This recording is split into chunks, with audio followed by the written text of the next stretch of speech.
Ladies and gentlemen, let's Red Gaming video. I'm going to be whizzing you through the second part of the infamous Second Son engine Post-Mortem.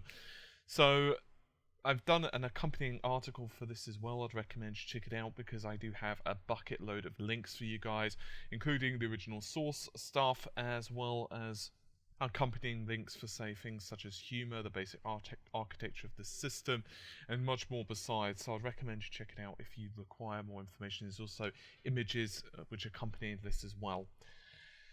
So, this is going to be the second part. There's probably going to be at least one more, which is going to be discussing more of the visuals. In this, we're going to be discussing primarily the compute aspects of it, the basic particle system, and so on. In the final part, which hopefully will be the third one, I'm going to be showing you how the actual visuals are all put together, the lighting, and just all the other bits and bobs. So with all that said, I've wasted enough time, let's just get on with it.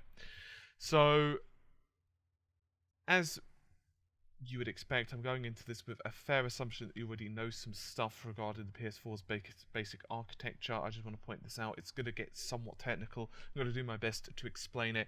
The article does go into some more details, so if you do get a bit stuck on things, I have generally given links to the relevant piece of information. So anyway, the PS4's bus structure, compute, and GPU performance are up first. So Gpgpu, which means general purpose computing, which is basically held on the graphics processing unit, does a lot of the heavy lifting on the console. This is done via a method known as an asynchronous compute. The basic premise here is that the CPU, which of course is the AMD Jaguar, that's 8 cores, 6 available for games. It schedules the job for the GPU to run. We'll go in more into how this works in just a moment. So these compute tasks will combine finally with the pixel data of a frame and basically create the final image which you'll see on screen. As I pointed out yesterday, one of the major weaknesses on the PS4 so far appears to be the CPU, at least according to Sucker Punch. It's an x86/64 CISC, that means Complex Instruction Set Computing, CPU known as AMD Jaguar. I've given a link, by the way, to the PS3 Post-Mortem in the article. If you want more information on what CISC and RISC are, which I'm going to discuss in a moment, then there's information there. So the PS4 does sport a modified version of the Jaguar. It houses 4 cores in 2 modules. That's 2 modules for the system, so that gives you 8. 2 times 4 equals 8, or as I've said, 2 are reserved for the OS. So during their GDC 2014, in the particle analysis, which is available on their website, the link is in the article as well. While the CPU has ended up, this is an exact quote, while the CPU has ended up working pretty well, it's still one of our main bottlenecks. It's also less easy to optimize after the fact because it's out of order nature. Now, for those of you who are not too familiar, the AMD Jaguar is actually an out of order, and the cell is in order. I did touch on this yesterday a little bit. It primarily has to do with the data flow. It basically means that cell's CPU really relied on the compiler, because basically the CPU would assume that the data that was coming in would be in the correct order, and it wasn't really that great at guesstimating what was next. The PS4's CPU is better at guessing, but sometimes it gets it wrong, and if it does, they are pointing out that there's going to be issues on performance. What I'm going to be doing is trying to do a little bit more analysis on this in the not too distant future, and I'm going to give you guys more information on it. For now, I've gotten my research, and I've already placed it in a PS3 Post-Mortem analysis, which is linked. Strangely enough, this actually follows on really closely to what Microsoft themselves have pointed out with the Xbox One. You might remember that there was a series of interviews conducted on various different websites, and even Albert Penello himself commented on websites such as NeoGAF, and I believe even Reddit, and so on, and he was defending the Xbox One prior to its release. And one of the points he made, or the architects made, was that the actual PS4 received a bigger boost from the clock speed upgrade on the CPU rather than the GPU. And they actually said basically that the CPU was a bottleneck. This actually seems to tally around with that, and from what we can tell, the developers on the PS4 right now, at least Sucker Punch, have really been pushing the CPU to kind of its maximum limits. Now, we've also got more information regarding the PlayStation 4's bus structure and GPU performance. As you are no doubt aware, there's 1152 shaders, which put out just under 2 trillion floating point operations a second. That's 1.84 teraflops, or teraflops if you prefer. And their particle analysis, Tucker Punch's particle analysis, they actually stated, and I quote, "theoretical peak performance unlikely to achieved in real life, but even if it's just a fraction, that's still a lot of computation." This is quite an interesting statement, considering the low-level nature of access that supposedly the PS4 can reach, although this is typical. It's likely that there are multiple different scenarios I can see. One, they're being held back by their grasp of technology. Two, it's the CPU that's holding it back, or another part of the system. Or three, it's just the architecture of the system, and that's pretty much all there is to it, because often peak performance numbers are not what you're going to achieve in real life. By the way, guys, if you can hear a little bit of banging, I'm sorry. Neighbors are doing a bit of construction, and there's not that much I can do about it. And yes, it is an Easter Sunday, but regardless, hopefully you guys can hear everything okay anyway. So anyway, as I was stating, theoretical peak performance numbers are generally unachievable. It's actually worth noting that this happened on the N64 as well. I'm not going to bother to link this because it's completely outside, but if you want an example of this, go ahead and Google something like PS1, that's PlayStation 1, maximum polygon count, or you could also Google the PS1's rival, which is N64. You'll also notice that the N64 actually had a lot of bad publicity regarding the fact that it couldn't actually handle that many polygons, but that actually wasn't the case. The polygon count of the N64 was actually quite high. It appeared to be the rendering pipeline that was the issue with the N64, so I'm just pointing out there's always some weaknesses generally in these type of closed systems. So anyway, the CPU access to the memory bandwidth, as we discussed, appears to be about 10 times slower than the CPU bus. To the GPU bus. This is according to their presentation. This actually tallies up pretty well to what we already knew anyway. Now, we do know that there's 3 buses inside the PS4. One is the 176 gigabytes per second. This bypasses the caches of the GPU as far as I understand it. There's another bus which has basically access between the GPU and the CPU. Alright? That's basically where compute is being passed. So in other words, the GPU gets instructions from the CPU. But there's this other bus that no one really knew the speed. Everyone was guessing. Mark Cerny had commented on the first and second bus, in other words, the CPU to GPU bus, and he had commented on the memory to the GPU, but he hadn't commented on the memory to the CPU. But it appears that they've basically confirmed this to be under 20 gigabytes per second, so it's around 17 to 20, and an exact figure is not given. So I can't tell you it is 18.3 because I simply don't know. Anyway, interestingly enough, a compute shader is dispatched much like a draw call. A draw call, by the way, is the GPU being told to draw an object. For example, it could be told to draw a basic polygonal box or a texture or what have you. Its setup is being handled by the CPU and sent in a dispatch.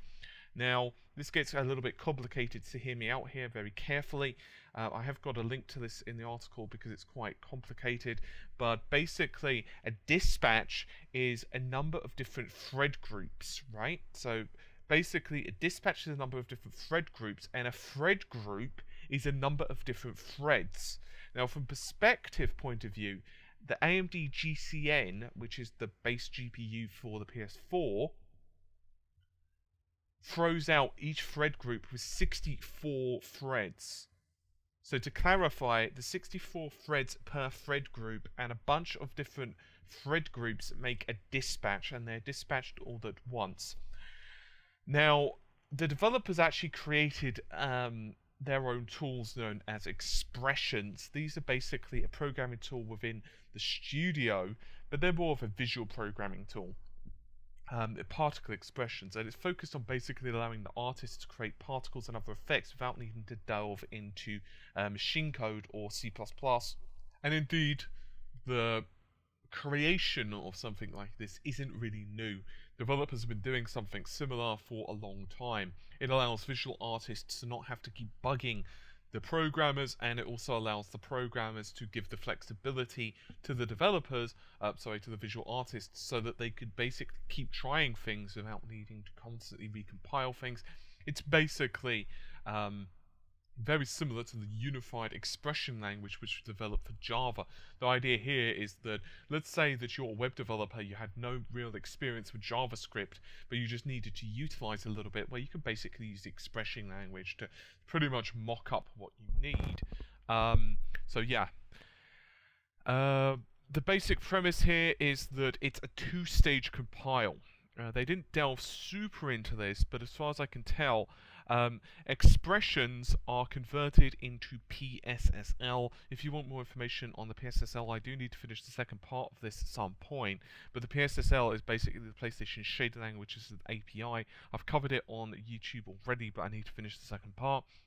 And then PSSL is compiled into machine code.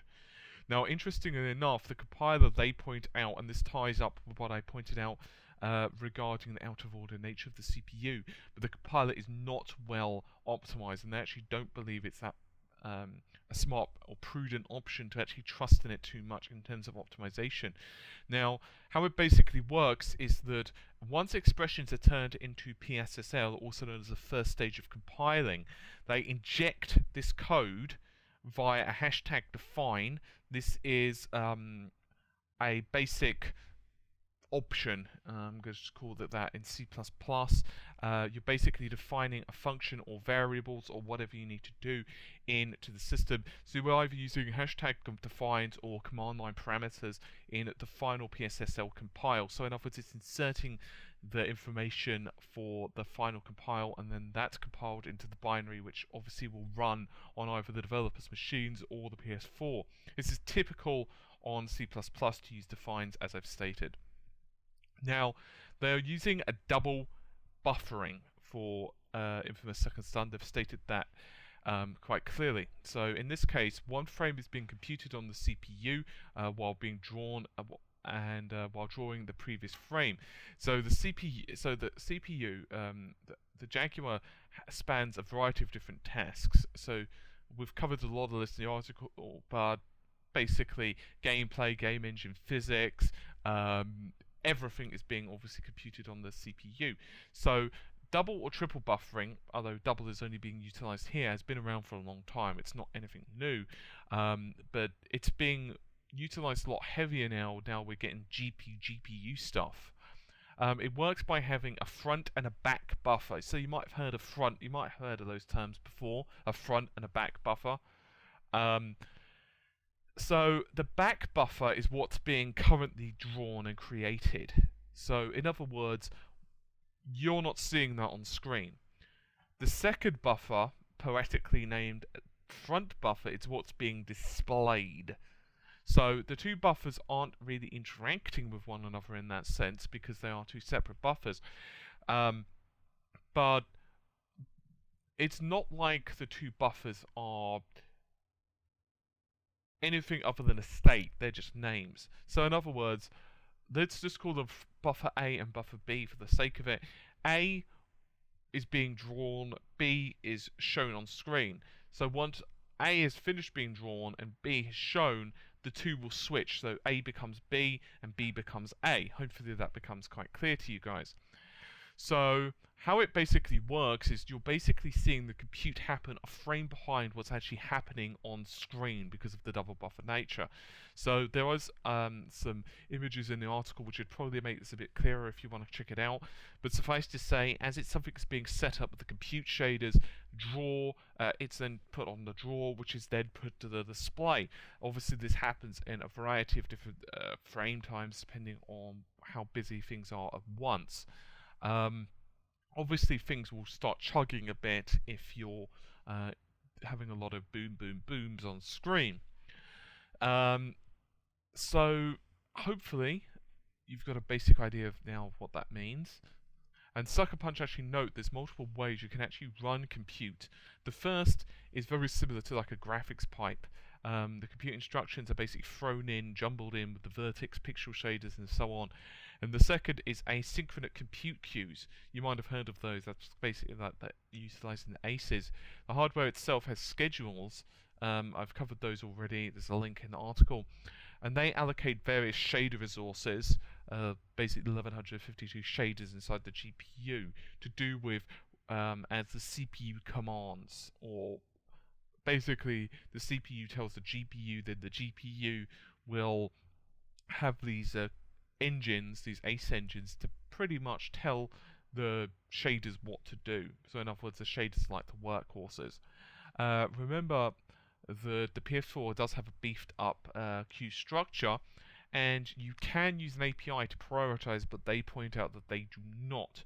But a lot of CPU time is being eaten up by particles and compute, so it's down to the CPU to set up and dispatch the compute tasks. In other words, the GPU is not setting this stuff up itself. It has to have the CPU telling it how to do it, what to do it, when to do it, and all of that other good stuff. So it can get kind of taxing. According to Sucker Punch, there's 30k of particles per frame animation minimum. Rain can push this to 30 to 40k.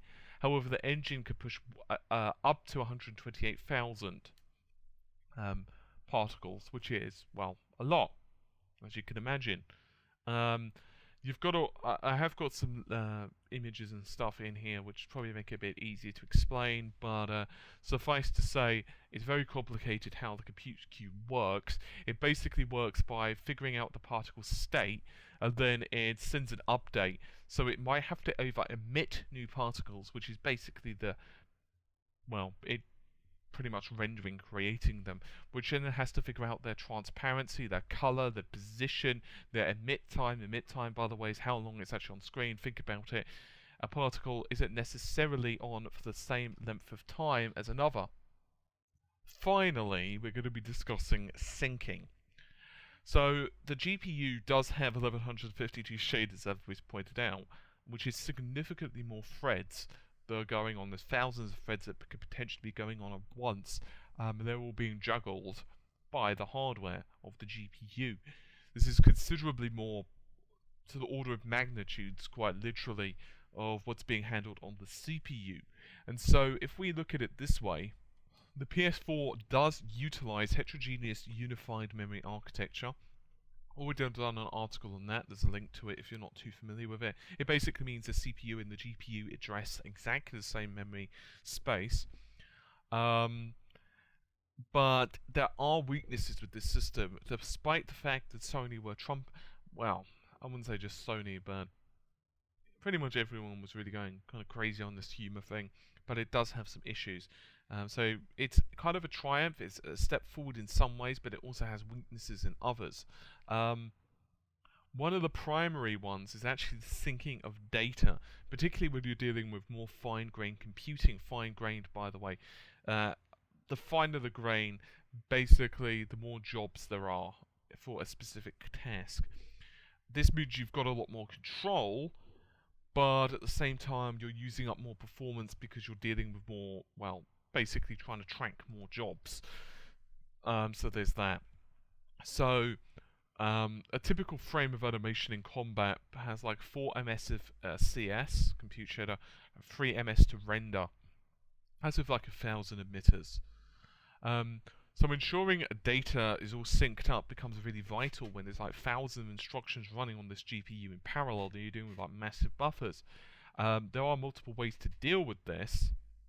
It's actually usually better, at least according to Sucker Punch, to actually avoid using the caches if you're running compute, which is very interesting considering how much volatile bit was being what's the best way of putting this, championed I suppose is the best way of putting it.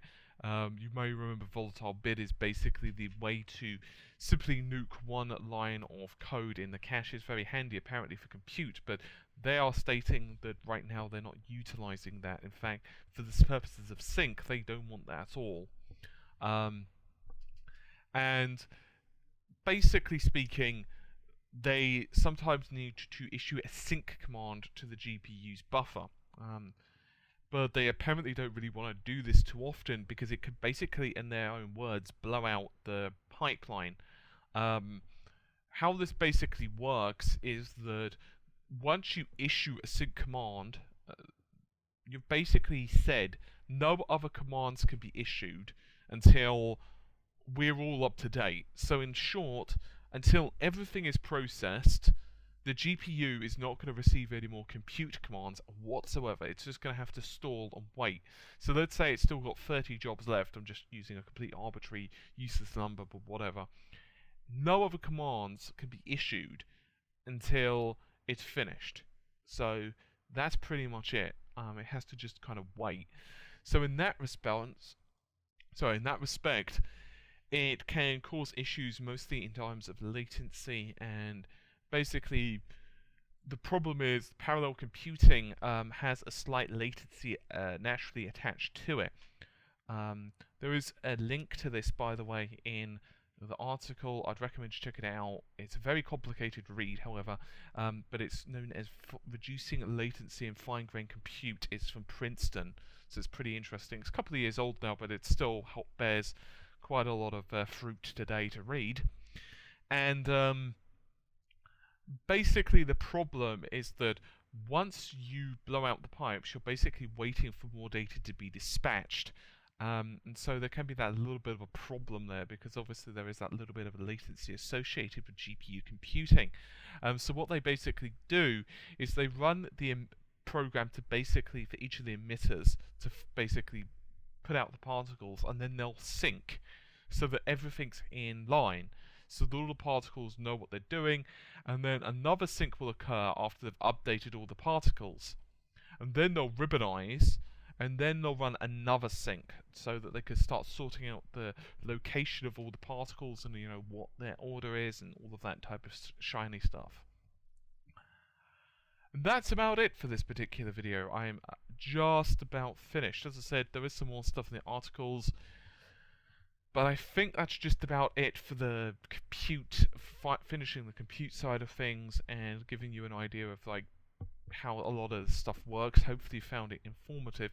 In the final, hopefully final, anyway, it will certainly be the third, hopefully the final part, I'm going to go into the visuals and basically how all of that is put together. So hopefully I can then finish this so I can start doing analysis on other stuff. Anyway, I'm going to let you guys go. Hopefully you've enjoyed the video. I'll see you soon. Take care, and bye for now.